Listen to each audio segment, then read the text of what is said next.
Morning, my name's Martin, on behalf of Rentokil, and we're here to keep the seagulls from nesting on the main roof of the pavilion. And this is Dudley, who's a little 6-year-old male Harris Hawk. Yeah, so we've been flying the bird for several weeks on the main roof here, very successfully.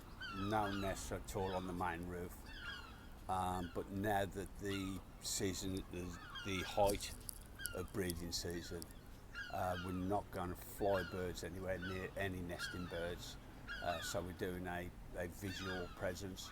So we're just taking the bird round and maintaining the presence that the bird's still here.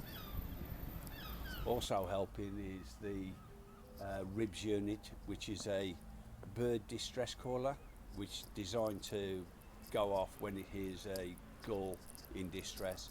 So when we've got the hawk up, the gulls lift, the gulls do distress calls, and the distress caller goes off to help the program along.